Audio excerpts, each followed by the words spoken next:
कन्या पूजन में 9 कन्याओं के साथ क्यों कराते हैं एक लंगूर को भोजन? जाने इसके पीछे की क्या है कहानी। साल में 2 बार नवरात्रि का पर्व आता है और इसे बहुत ही धूमधाम से मनाया जाता है। प्रतिपदा तिथि पर कलश स्थापना से शुरू होने वाला ये पवित्र दिन 9 दिनों तक चलता है, जिसके बाद नवमी तिथि पर कन्या पूजन के साथ इसका समापन किया जाता है। इसमें छोटी कन्याओं को माता का स्वरूप मानकर उनकी पूजा की जाती है और दक्षिणा देकर आशीर्वाद लिया जाता है। वहीं साथ ही कन्या पूजन में एक बालक का होना भी बेहद जरूरी होता है।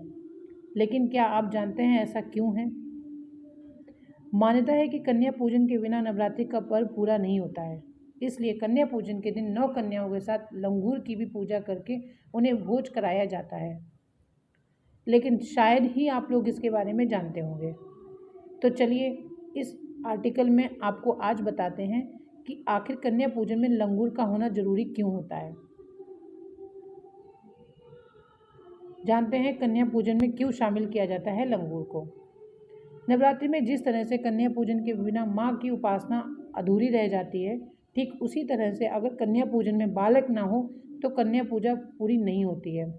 क्योंकि नवरात्रि में कन्या पूजन में कन्याओं को 9 देवियों का स्वरूप माना जाता है और बालकों को भैरव बाबा और हनुमान जी का रूप मानते हैं। इन्हें लंगूर या लंगूरिया भी कहा जाता है।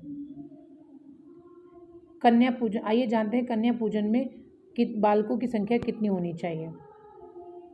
नवरात्रि कन्या पूजन में जिस तरह से 9 कन्याओं की संख्या होनी चाहिए, ठीक उसी तरह से बालकों की 2 संख्या होनी चाहिए। एक बालक को भैरव बाबा और एक को हनुमान जी का रूप मानते हैं। वही भैरव को माता रानी का पहरेदार माना गया है।